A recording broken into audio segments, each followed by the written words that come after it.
ይሻብረና ማት በስመ አብ ወወልድ ወመንፈስ ቅዱስ አሐዱ አምላክ አሜን። ምስራቀ ፀሐይ እስከ ዓረብ ቢታኮስሙ ለእግዚአብሔር አምላክነ። ከፀሐይ መውጫ እስከ ፀሐይ መግቢያ ድረስ የአምላካችን ስሙ ለዘላለም የተመሰገነ ይሁን። እግዚአብሔርን የወለደችልን የሃይማኖታችን መሰረት የባህሪያችን መመኪያ ማምላክ ወላዲተ አምላክ ስጋው የተቆረሰበት ደሙ የፈሰሰበት ክቡር ዕፀ መስቀሉ ለተራድኦ የሚፋጠኑ ቅዱሳን መላእክት ድህነታችንን በትንቢት መነጽር የተመለከቱ ቅዱሳን ነቢያት አልጫውን ዓለም በስብከታቸው ያጣፈጡ ቅዱሳን ሐዋርያት በተጋድሏቸው ጨለማውን ዓለም ያበሩት ቅዱሳን ሰማዕታት በትርጓሜያቸው የሚያጣፍጡት ቅዱሳን ሊቃውንት በጸሎታቸው የሚጠብቁን ቅዱሳን ጻድቃን ቅዱሳን አበው መነኮሳት ስማቸው ለዘላለም የተመሰገነ ይሁን። ክቡር አባታችን መላከ ምሕረት ቆሞስ አባ ምስጋና ለአብ ድረስ የዚህ ታላቅ ቤተክርስቲያን ዋና አስተዳዳሪ ክቡር መምህራችን የዴታ ኤፍሬም በዚሁ ደብር የብሉይ ኪዳን ምክትል መምህር ክቡራን ሊቃውንተ ቤተክርስቲያን በየስማችሁ በየማዕረጋችሁ አባቶች ካህናት፣ ወንድሞች ዲያቆናት፣ ከሩቅም ከቅርብም በዓሉን ለማክበር የተሰበሰባችሁ ሁላችሁም አንድ አምላክ በሚሆን በአብ በወልድ በመንፈስ ቅዱስ ስም እንደምን ሰነበታችሁ? ኧረ እንዴት ሰነበታችሁ? እንኳን አደረሳችሁ። በቸርነቱ የሚጠብቀን በመግቦቱ የማይለየን ቸሩ አምላካችን በሀብት ስቦ በረድኤት አቅርቦ በቅዱስናው ጥሪ ሰብስቦ ወደዚህ ቦታ ስለሰበሰበን ስሙ ለዘላለም የተመሰገነ ይሁን። እግዚአብሔር አምላካችን ቀሪ ጊዜያችንን ባርኮ ቀድሶ በመካከላችን ሆኖ 30 60 መቶ ያማረ ፍሬ የምናፈራበትን የወንጌሉን ቃል እንዲመግበን ቅዱስ ፈቃዱ ይሁንልን። በዛሬው ዕለት ታላቁ ሰማዕት በወጣትነቱ ከምድራውያን ነገስታት ጎን ከመቆም ይልቅ ለሰማያዊ ንጉሥ ለክርስቶስ ወታደር ሆኖ የቆመው ታላቁ ሰማዕት ቅዱስ መርቆሬዎስ በዓለ ዕረፍቱ ነው። ሁላችሁም እንኳን አደረሳችሁ። አረጋ በላችሁ። አጠር ያለ ጊዜ ነው የምወስደው። ትምህርቱን ለመከታተል ሞክሩ። ከኔ ጋር የምንቆይበት የትምህርታችን ርዕስ እስመ ብዝኃ መከራ ሕማሞሙ ፈድፈደ ፍስሐሆሙ፣ ከመከራቸው ብዛት የተነሳ ደስታቸው በዛ። ሁለተኛ ቆሮንቶስ ምዕራፍ 8 ቁጥር 2 ላይ ያለ ቃል ነው። ይሰማችኋል አይደል? ቃሉን ከኔ ጋር ትላላችሁ። ከመከራቸው ብዛት የተነሳ አይሰማችሁም? እስኪ በሉ። ከመከራቸው ብዛት የተነሳ ደስታቸው በዛ። በደንብ ርዕሱን ያዙልኝ። ደግማችሁ በሉት ልስማችሁ።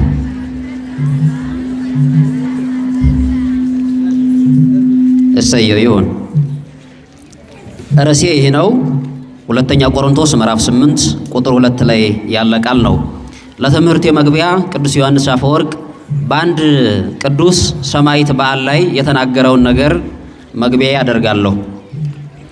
ወደ ሰማዕቱ ወደዚህ ታላቅ ሰማዕት በዓል የተሰበሰባችሁ ሁላችሁም ሰማዕቱን እንደ ምድራውያን ዝነኞች አድንቀነው አመስግነነው ልናልፍ ብቻ አይደለም፣ ይልቁንም እሱን ልንመስለው ይገባል እንጂ ይላል። ታላቁን ሰማዕት ልንመስለው ይገባን። የተጠራነው ሁላችንም ለዚህ ስለሆነ።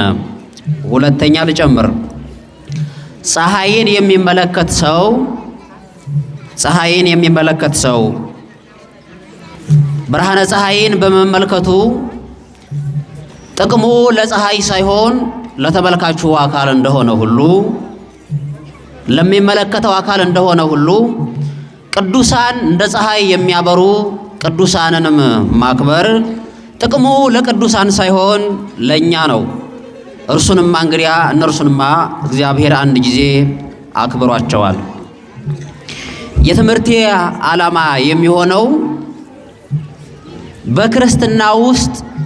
በክርስትና ውስጥ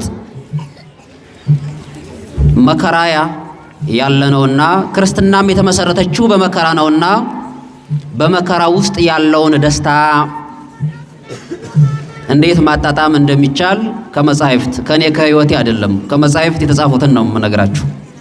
በመከራ ውስጥ ደስታን እንዴት ማግኘት ይቻላል? ሐዋርያው የሚነግረን ምንድነው? እስመ እምብዛ ህማሞሙ እስመ እምብዛ መከራ ህማሞሙ ፈድፈደ ፍስሐሆሙ። ከመከራቸው ብዛት የተነሳ ደስታቸው በዛ። እንዴት መከራ ሲበዛ ጭንቀት ይበዛል እንጂ እንዴት ሊያስደስት ይችላል? እየሰማችሁ ነው? ሰው መከራ ሲበዛበት መደሰትን ያለበት ወይስ መከፋት? መከራ የሚበዛበት አካል ሊደሰት ይችላል? በውኑ መከራ እየተቀበለ የሚደሰት የሚያስደስት ህይወት እንዴት ያለ ቢሆን ነው? በክርስትና ህይወት ውስጥ ብቻ የሚገኝ ነገር ነው። በመከራ ውስጥ ሆኖ ደስታን ማጣጣም የሚቻለው በክርስትና ውስጥ ብቻ ነው። በዓለም እየኖሩ በመከራ ውስጥ ደስታን ማግኘት አይቻልም። በዓለም ማለት በዓለማዊ ግብር እየኖሩ በመከራ ውስጥ ደስታን ፈልጎ ማግኘት በጣም እጅግ ከባድ ነው። ለክርስትና ህይወት ግን ከምንም በላይ በጣም ቀላል ነው። በጨለማ ውስጥ ያለች ትንሽ ፍንጣቂ ብርሃን በጣም እንደምታስደስተው ሁሉ መከራውና ጨለማው በሚበዛበት ውስጥ የሚገኝ ደስታም ከምንም በላይ የሚያስደስት ነው። ስለዚህም ልነግራችሁ የምፈልገው እሱን ነው። ቅዱሳን አባቶቻችን፣ ቅዱሳን ነቢያት፣ ሐዋርያት፣ ቅዱሳን ሰማዕታት ሰውነታቸውን ለእግዚአብሔር ሰጥተው ሰውነታቸው በመከራ ውስጥ እያለፈ እነርሱ ግን ከምንም በላይ ሊቆጠር በማይችል ደስታ ውስጥ ነበር የሚኖሩት። ወሕፁን ዘይትፌስሑ ይላል ሐዋርያው ቅዱስ ሉቃስ ሲጽፍልን። መከራ ተቀብለው ተደብድበው ተገርፈው አኮኑ ከላይናክሙ ከመ ይትምሃሩ በስሙ ለክርስቶስ የክርስቶስን ስም እንዳትጠሩ ዳግም አላስጠነቀቅናችሁምን እያሉ ሲገርፋቸው ሲያዳፋቸው ቆይተው ሲወጡ ከሽልማት እንደወረዱ ይመስላቸው ነበር። ወደ መከራው ሲሄዱም ለሰርግ እንደተጠራ እየተፋጠኑ ይሄዱ ነበር እንጂ ወደ መከራ የሚሄዱ አይመስሉም። እንደዛ አይመስሉም። ለምን? በክርስትና ውስጥ ያለው መከራ ሊሰጣቸው የሚችለውን ደስታ ያውቃሉና። በዓለማችን ውስጥ ለክርስትና ህይወት ምሳሌ የሚሆኑ ከተፈጥሮ የምንማርባቸው አንዳንድ ነገሮች አሉ። በጣም መከራ በመቀበሉ ምክንያት ደስ ሊል የሚችል ለምሳሌ ድንጋይ እንኳን በጣም የተናቀው ድንጋይ እየረገጥነው የምናልፈው እንኳን እርሱ ሊያምርበት የሚችለው ሲቀጠቀጥና ሲፈለጥ መልክ ሲኖረው ነው። ክርስቲያንም እሱ ሲሆን ነው።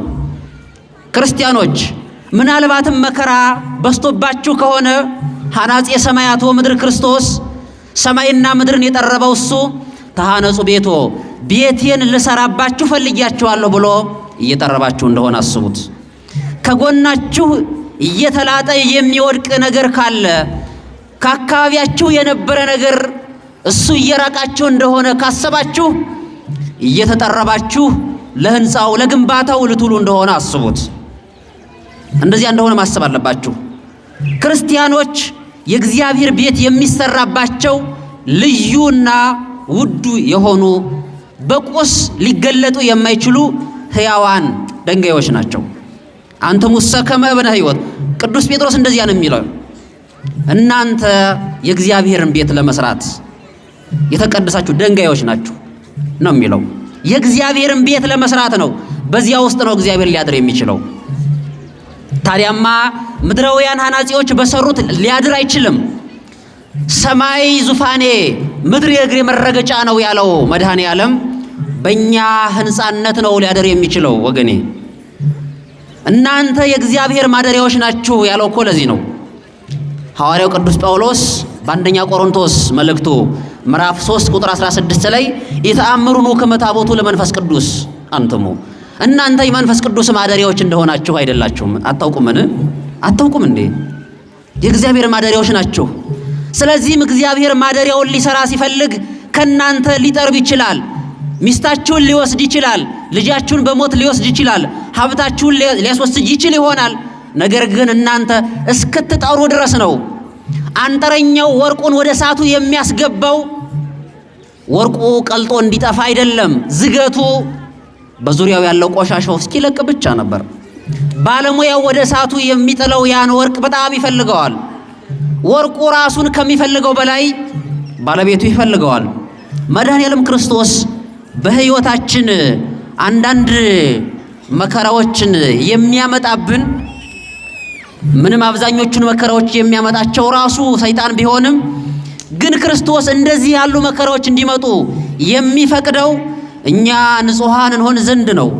አንጥረኛው ወርቁን ወደ እሳቱ የሚያገባው የበለጠ ከተከበረ ቦታ እንዲሆን ነው።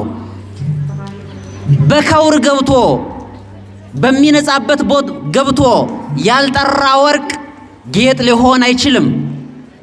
ጌጥ ሊሆን አይችልም። ከተከበረው ቦታ ሊቀመጥ አይችልም። በቆሻሻዎች ቦታ ላይ ሊቀመጥ የሚችል የሚሆነው። ስለዚህም የክርስትና ሕይወት ማለት እንደዚህ ነው። በእሳቱ ውስጥ ሆኖ መደሰት። ለምን? እየጠራን እንደሆነ ስለምናስብ። ሰማዕታቱ እንደዚያ ነው። አስባችሁታል?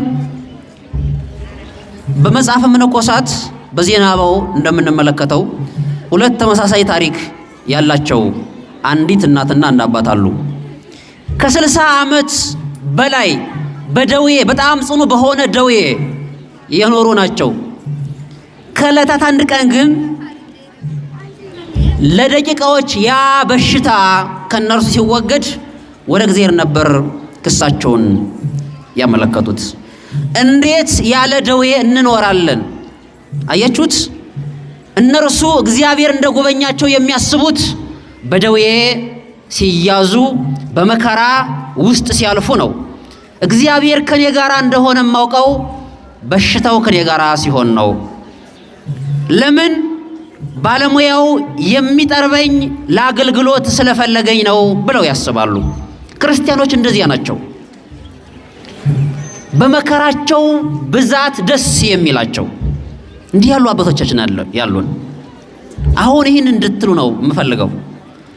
ክርስቲያንን ኃጢአት እንጂ መከራ አያጠፋውም። እየሰማችሁ ነው? ክርስቲያንን መከራ አያጠፋውም። ምናልባትም ያን መከራ የሚቀበልበት ሃይማኖት ሊያስፈልገው ይችል ይሆናል። በየጊዜው የተነሱ ሰማዕታት ዛሬም በረድኤቱ አይለየንና ታላቁ ሰማዕት ቅዱስ መርቆሬዎስ በዚህ ውስጥ ያለፈ ነው። መድኃኔዓለም ለአገልግሎት የፈለገው ያ ወርቅ በዚህ ውስጥ ያለፈ ነው። በዚህ መከራ ውስጥ ያለፈ ነው። በገድሉ ውስጥ ስትመለከቱ ከእሪያዎችና ከከብቶች ቆዳ በተሰራ በጣም ጠንካራ በሆነ ጅራፍ ረዝም ጊዜ ገርፈውታል። ይህን ሰማዕት ዘቅዝቀውም ሰቅለውታል። ይህን ሰማዕት በድንጋይ እንዲወገርም አድርገውታል። ይህን ሰማዕት በእሳት ውስጥ እንዲቃጠልም አድርገውታል። ከመጠን በላይ በጋለ የብረት አልጋ ውስጥ አስተኝተውታል። ነገር ግን ደስ እያለው ነበር። መከራውን እባካችሁ ጨምሩልኝ ነበር ይላቸው የነበረው። ለምን እንደሚጠራ ያውቀዋል። መከራ የክርስቲያኖች ኃጢአት የሚወገድበት ነው። ስለዚህ ከመከራቸው ብዛት የተነሳ ደስታቸው ይበዛል። እውነተኞች ክርስቲያኖች እንደዚያ ነው የሚያስቡት። እነዚህ ይህን መልእክት የላከላቸው ወይም ይህን መልእክት ሲጽፍ ለቆሮንቶስ ክርስቲያኖች ነው መልእክቱን የጻፈው። በቆሮንቶስ ያሉ ክርስቲያኖች ደግሞ ይህ የፍልስፍናው ዓለም የግሪክ ፍልስፍና ያጠቃቸው ምቾትን የሚፈልጉ ሰዎች ስለነበሩ የመቄዶንያ ክርስቲያኖችን እንዲያስቡ ይነግራቸዋል። የመቄዶንያ ክርስቲያኖችን እስኪያስቧቸው እነርሱ በመከራቸው ውስጥ እንዴት እንደሚደሰቱ በችግራቸው ውስጥ እንዴት አስተዋጽኦን እንደሚያወጣጡ በጣም የመቄዶንያ ክርስቲያኖች ቅዱስ ጳውሎስ ካስተማራቸው በጣም ከብዙ ምዕመናን ክርስቲያኖች በጣም የተለዩ ናቸው። በጣም ድሃዎች ናቸው፣ ግን በጣም ያወጣጣሉ፣ አስተዋጽኦን ያወጣጣሉ። በኢየሩሳሌም ለሚኖሩ አይሁድ ለሚያሳድዷቸው ክርስቲያኖች ከመጠን በላይ የሚያወጣጡ የመቄዶንያ ክርስቲያኖች ናቸው። ደግሞ ከመጠን በላይ መከራ ይደርስባቸዋል፣ ግን ደግሞ በጣም ደስተኞች ናቸው። ይህን ገንዘብ እንዲያደርጉ ነው በድህነታቸው ውስጥ ልግስናን፣ በመከራቸው ውስጥ ትዕግስትን እንዲማሩ ያደረጋቸው። ክርስቲያን እንደሱ ነው የሚያልፈው። እንደዚህ ሲሆን ነው የሚያልፈው። አንድ እንጨት ለአገልግሎት የሚውለው ሲጠረብ ነው። ካልሆነማ በምድረ በዳ የሚኖር ዛፍ ነው የሚሆነው። እንደዛ ነው የሚሆነው። ይህም ከፊት የምትመለከቱት ላትሮኑስ የተጠቀምነው በብዙ ነገር አልፎ ነው። ከዚህ በፊት በነበረበት እዚህ ቦታ ለመቀመጥ ብዙ መከራዎችን ማለፍ አለበት። ወንበር እንኳን በአቅሙ ብዙ መከራዎችን ችሎ ተጠርቦ ከዚያ በኋላ ነው ሰዎች ሊቀመጡበት የሰዎችን ወዝ ሊያገኝ የሚችለው። ከዚህ ውጭ ግን በምድረ በዳ ፀሐይ የሚፈራረቅበት፣ ሌሎቹም አዕዋፍ የሚያርፉበት፣ ዝናብም የሚወርድበት ዛፍ ነው ሊሆን የሚችለው። ክርስቲያንም በመከራ ውስጥ ካላለፈ ማንም መጥቶ የሚያርፍበት፣ ማንም ቆሻሻውን ሊጥልበት የሚችል ዛፍ ነው ሊሆን የሚችለው። ወንበር ከሆነ ከተጠረበ በኋላስ እንደ አባቶቻችን ያሉ የተከበሩ የሚቀመጡበት ወንበር ይሆናል። ክርስቶስ ሊያድርብን ሲፈልግ ይጠርበናል። እንደዚህ ነው የሚሆነው። በለስ የሚያፈራው ሲገረዝ ነው። የበለስ ዛፍ ጫፉ ካልተቆረጠ አያፈራም። ዛፍ ካልተኮተኮተ አያድግም። ክርስቲያንም እንደዚያ ነው። እንደዚያ ነው። መከራው ነው እኛን ሊያሳድገን የሚችለው። እንደዚያ እኮ ነው በየጊዜው የሚነሱ አባቶቻችን ከመከራ እንዳንሸሽ የሚነግሩን። ለዚያ ነው ክርስቲያንም ቤተ ክርስቲያንም አሁን በመከራ ውስጥ መኖራቸው በግልም በማህበርም ማለፋቸው የግድ መሆኑ ስለሚጠቅማቸው ወይም ደግሞ ከክርስቶስ ጋር አንድ እንደሆኑ የምንረዳበት ነው። በክርስቲያኖች ውስጥ አንዳንድ መከራ የሚታይ ከሆነ እነርሱ ከክርስቶስ ጋር ያሉ ናቸው ማለት ነው። ከክርስቶስ ጋር ያሉ ናቸው። በጣም የሚታመም ሰው ካያችሁ እሱ ኃጢአተኛ ስለሆነ አይደለም። በጣም መከራ የሚቀበል ሰው ካያችሁ እሱ በኃጢአቱ የመጣበት አይደለም። እግዚአብሔር እየጎበኘው ነው። እግዚአብሔር ለአገልግሎት ፈልጎት ነው። እንዲህ ስል የክርስትና ሕይወት በመከራ ብቻ የተመሰረተ ነው አላልኩ። በክርስትና ሕይወት ግን መከራ ይበዛል። መድኃኔዓለም ክርስቶስ ድሎትን ሳይሆን መከራን እንድንፈልግ ነው ያስተማረን። ታስተውሱ ከሆነ በማቴዎስ ወንጌል ምዕራፍ 14 ላይ ሊያነግሱት መጡ። ህብስት አበርክቶ ሲመግባቸው ሲርቡ ያመሳል፣ ሲታመሙ ይፈውሳል፣ ሲሞቱም ያስነሳል። አረ ይህንስ ቢያነግሱት ምን ይብሳል ብለው አይሁድ ሊያነግሱት መጡ። ከዛ በኋላ ትቷቸው ወደ ተራራ ወጣ። ከተራራ ሆኖ ጸለየ። ትቷቸው ነው ሄደ። ሊያነግሱት ሲመጡ ትቷቸው ወጣ። የሚገርማችሁ የዮሐንስ ወንጌል ምዕራፍ 18 ላይ ስትመለከቱ ግን እንስቀለው ብለው በጨለማ ሲመጡ በዱሩ እንዳይከላተሙ ብሎ እሱ ሄደላቸው። ይህን ነው ያስተማረን። ይህን ነው የነገረን ክርስቶስ። ይህን ነው የሚያስተምረን። ሊያነግሱት ሲመጡ ሸሸ። ሊሰቅሉት ሲመጡ ገና መንገድ ሲጀምሩ እሱ ሄደላቸው። እንደዚህ ነው። ሲሰቅሉትም አባት ሆይ የሚያደርጉትን አያውቁትምና ይቅር በላቸው ያለው ለዚህ ነው እኮ ደስ እያለው። ታላቁ ሰማዕት ቀዳሜ ሰማዕት ቅዱስ እስጢፋኖስም ከሱ ቀጥሎ መከራ የተቀበለው የመጀመሪያው ክርስቲያን ሰማዕት የሚባለው በድንጋይ እየተወገረ ቋጥኝ የሚያል በጣም ትላልቅ የሆነ ድንጋይ እየጫኑበት እግዚአብሔርን እየተመለከተ ወልድ ነበር በየማኑ እግዚአብሔር ወልድ ኢየሱስ ክርስቶስ በእግዚአብሔር አብ በቀኙ ቆሞ እመለከተዋለሁ እያለ ይልቁንም ስለሚገርፉት ይጸልይላቸው የነበረ ከዚህ የተነሳ ነው። ደስ እያለው መከራ ሲያመጡበት እነርሱ በድንጋይ ይጭኑበታል፣ እርሱ ግን ከላይ ወጥቶ ነበር። ወገኖች በዓለም ላይ ያሉት መከራዎች ከክርስቶስ አይለዩንም።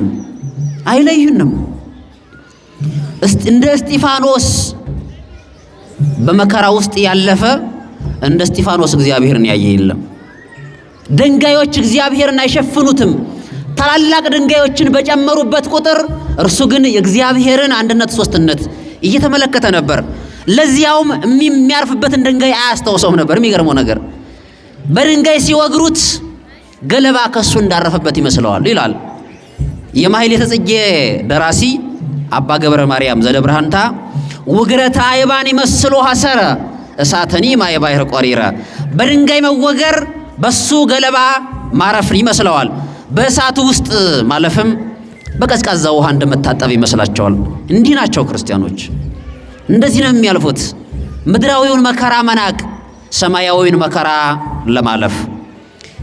የዚህ ዓለም መከራ ጥላው ቅምሻው ነው። የወዲያኛው ዓለም መከራ ግን ከባድ ነው። የዚህ ዓለም ደስታም ቅምሻ ነው። የወዲያኛው ዓለም ደስታም ታላቅ ነው። አስቡት እስኪ ክርስቲያኖች፣ ለክርስቲያን ለሰው ልጅ በዚህ ዓለም የሚሆነው ደስታ የሚሆን መከራ አይመጥነው። እየሰማችሁ ነው? አይመጥነው። መከራውም አይመጥነው፣ ደስታውም አይመጥነው። በአርአያ እግዚአብሔር የተሰራን በአርአያ እግዚአብሔር የተፈጠረን ፍጡር በዚህ ዓለም ያለ ደስታ ሊያረካው አይችልም። ለዚያ እኮ ነው አይደል የማንረካው። ከኪራይ ቤት ወደ ራሳችን ቤት፣ ከዚያ ወደ መኪና፣ ከዚያ ወደ አንዱን ስንጨመር የማንረካው ለምን ይመስላችኋል? እግዚአብሔር ሰውን ክቡር አድርጎ ስለፈጠረው ያችኛዋን እስኪያገኝ ድረስ ልቡ አይሞላም። አንድ ሊቅ እንደተናገረው አንተን እስኪያገኝ ድረስ ምእመን ክርስቲያኖች አንተን እስኪያገኙ ድረስ አይረኩም። በቃ ሰው የተከበረ ስለሆነ በዚህ ዓለም ጥሩ በጣም ባለጸጋ የሚባል ጥሩ፣ ያ ግን ቅምሻ ነው። በወዲያኛው ዓለም እስመ ውስተ ቤታዊ ብዙ ማኅደር ወምዕራፍ ቦቱ፣ በአባቴ ቤት ብዙ ክብር አለ ነው የሚለው። በ15ቱ አህጉራተ ገነት በአምስቱም የመንግስት ሰማያት ዓለሞች እግዚአብሔር ሲሾም ያን እንኳን እንዲህ ነው ብሎ መገለጥ በመጽሐፍ አልተገለጠም። ስለ ወዲያኛው ዓለም ደስታ መጻሕፍት ሲናገሩ ዘአይን ይርያ ወእዝን ይሰማ ውስጥ ተለበሰ በዘይት አለ። እንደዚያ ነው። በአይን ያልታየ አረ ምን ማየት ብቻ በጆሮ ያልተሰማ ነው። ምን በጆሮ ብቻ በሐሳብም አልታሰበም፣ አይታሰብም።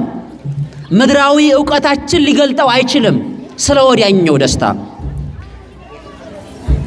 ሊገለጥ አይችልም። ለዚያ እኮ ነው መዝሙረኛው ዳዊት በመዝሙር 8 ላይ ምን ትሩቱ ሰብ ከመትዝክሮ፣ ሰው ይህን ያህል ታስበው ዘንድ ምንድነው? ይህን ያህል ክብር ታደርግለት ዘንድ። ቅዱስ ዮሐንስ አፈወርቅ ይህን ሲተረጉመው ሰውን ታስበው ዘንድ ይህን ያህል ለምንድነው ይልና ይጀምራል። ስማኝ ወገኔ፣ መዝሙረኛው ይህን ያለ ለምን ይመስላል? ትንቢት የተነገረው ለሰው ነው። ነቢያትን የላከው ለሰው ነው። መላእክትን ከሰማይ የሚልካቸው ለሰው ነው። ታምራትም የተደረጉት ለሰው ነው። ተግሳጻት የተዋደዱትም ለሰው ነው። ገነት የተዘጋጀችውም ለሰው ነው። ከዚህ የሚበልጠው አምላክ ሰው የሆነው ለሰው ነው። ስለ ወዲያኛው ነገርማ ማን ዘርዝሮ መናገር ይችላል? ማንም። ስለዚህ ክርስቲያኖች በዚህ ምድር ያለው ነገር ተራና ተርታ ነገር ነው። እሱን እንድናዳምጥ ነው። እሱን እንድናጣጥም ነው። በመከራ ውስጥ ያለውን ደስታ እንድናጣጥም ነው። ማንም የሚቀማን አይደለም። ደግሞ ደስታችሁን ማንም አይወስድባችሁም አለ ጌታ። ሴት ለመውለድ በደረሰች ጊዜ ታመጣለች፣ ትጨነቃለች። ነገር ግን ወንድ ልጅን ከወለደች በኋላ ደስታዋ ከመጠን በላይ ነው። ያን ደስታም የሚቀማት የለም። እናንተንም የሚቀማችሁ የለም ያን ደስታ። ሐዋርያው ተፈሰው ሁል ጊዜ በክርስቶስ ደስ ይበላችሁ ያለው ለዚያ እኮ ነው። ሁል ጊዜ በክርስቶስ ደስ ይበላችሁ ማለት ነው።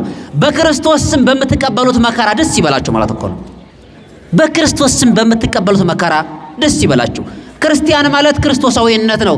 ክርስቶስ ደግሞ በዚህ ዓለም በመከራ የኖረ ነው። ሲወለድ በበረት ተወልዶ በሕፃንነቱ የተሰደደ እናቲቱ እንኳን የወርቅ ወንዘ ተፈትል ወርቅ ይላታል። ወርቅን እያስማማች የምትፈትል ቢሆንም እንኳን ለልጇ ግን ወርቅን አላለበሰችም። የወርቅ ልብስ አልለበሰም ጌታ። ከሰብአ ሰገል የመጣለትን ልብስ ነው የለበሰ። በዚህ መልኩ ነው ያደገው።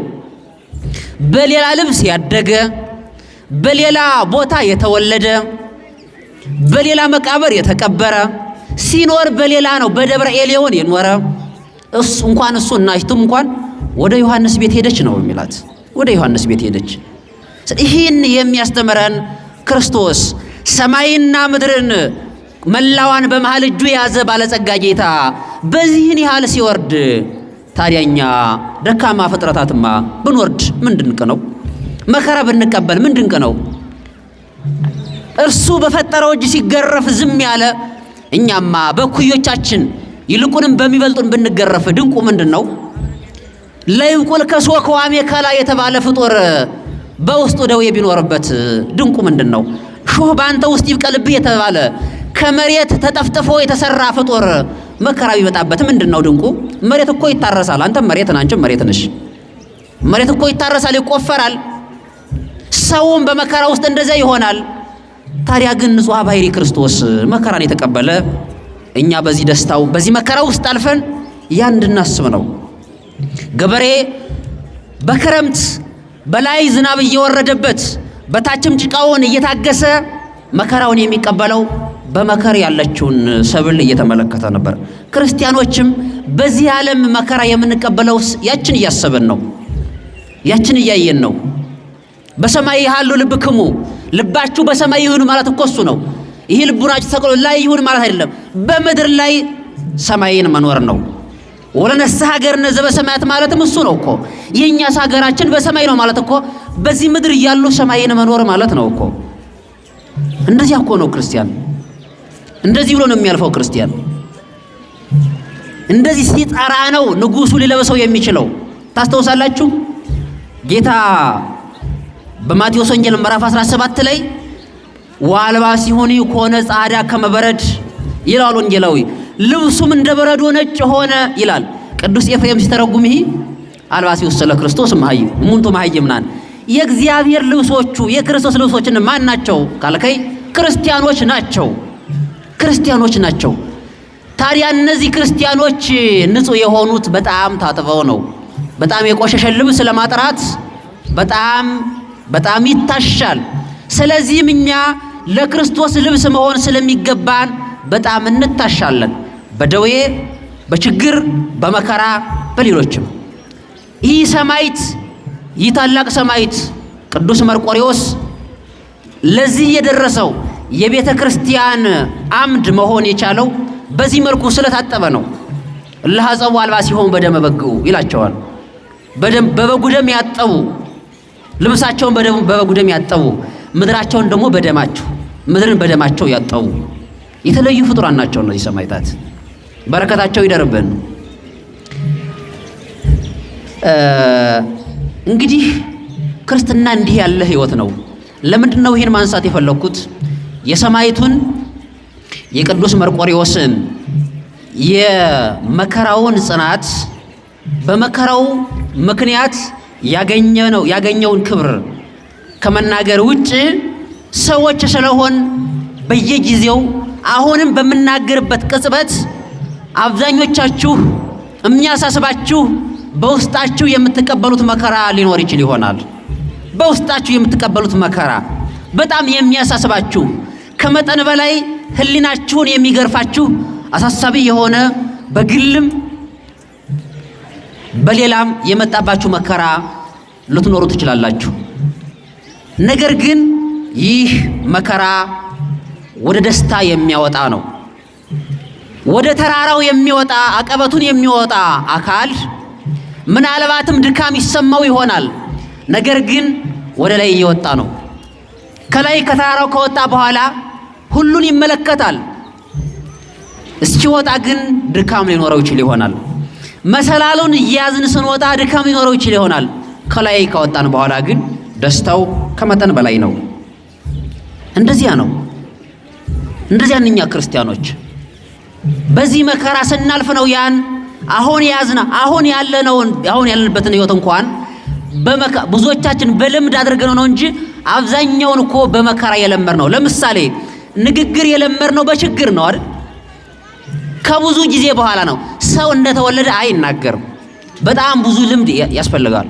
በጣም ተናጋሪዎች ካሉ በጣም ተናጋሪዎች ሰዎች ካያችሁ እነርሱ በመከራ ያን ንግግር ለምደውት ነው። በንግግራቸው የሚደሰቱ ሰዎች ካሉ ያን ግን መጀመሪያ አልፈውት ነው። በሩጫው ዓለም ተወዳድረው አሸንፈው ተሸልመው ደስ የሚላቸው ሰዎች ካያችሁ እነሱ መጀመሪያ ላይ በልምምድ ውስጥ ከመጠን በላይ መከራ ተቀብለዋል። በሩጫ ከማሸነፋቸው በፊት የድሉን ዋንጫ ከማግኘታቸው በፊት በልምምድ ውስጥ በጣም ብዙ ላብ አሳልፈዋል። ላብ ምን ይባላል? ከደም ያድናል።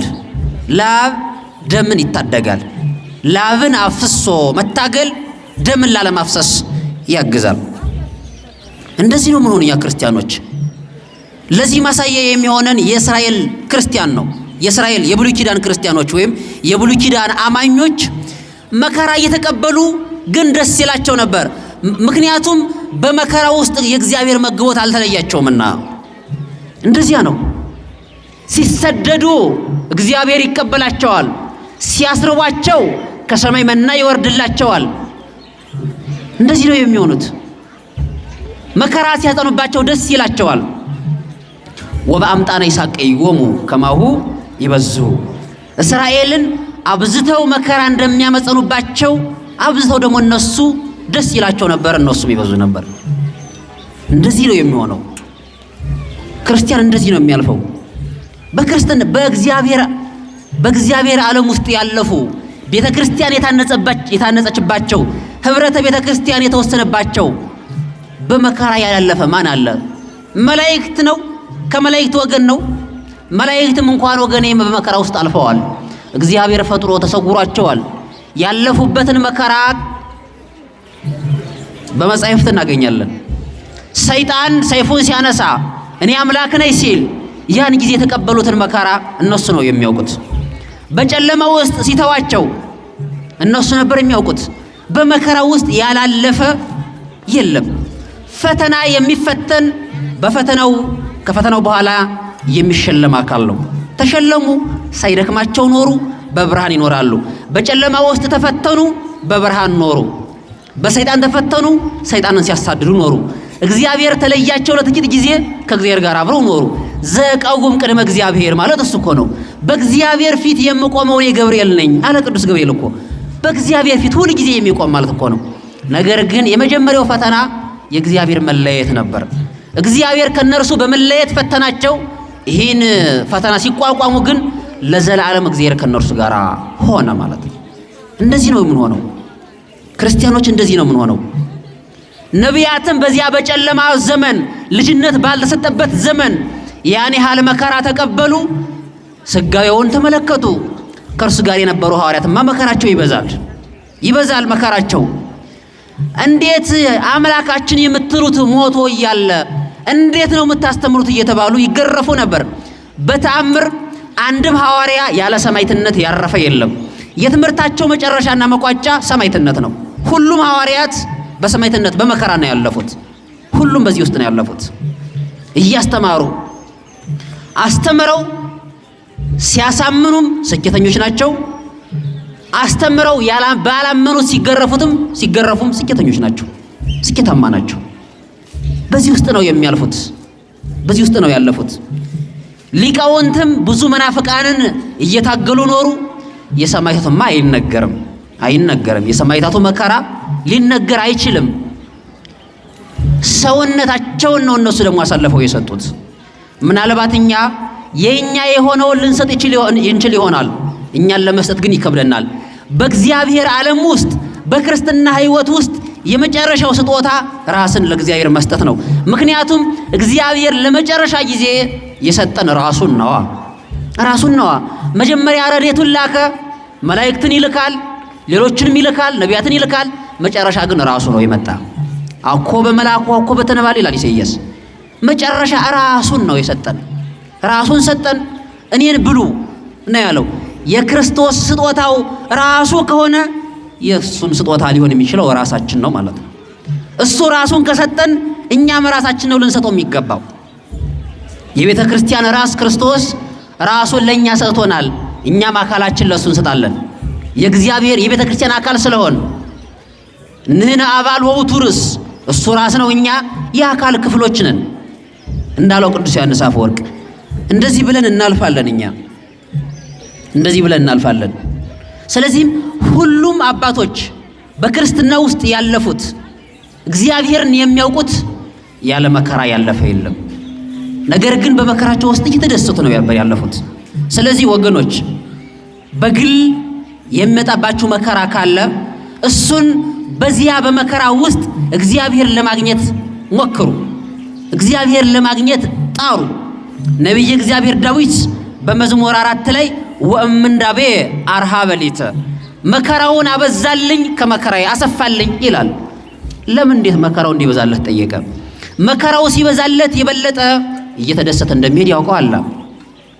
መከራው እየበዛ ሲመጣ የሚደሰት ዓለማዊ ሰው ሲሆን፣ መከራው የሚሰቃይ ወይም የሚጨነቅ ዓለማዊ ሰው ሲሆን፣ እግዚአብሔርን ያልያዘ ሲሆን፣ በመከራው ውስጥ የሚደሰት ደግሞ ክርስቶስን የያዘ ነው።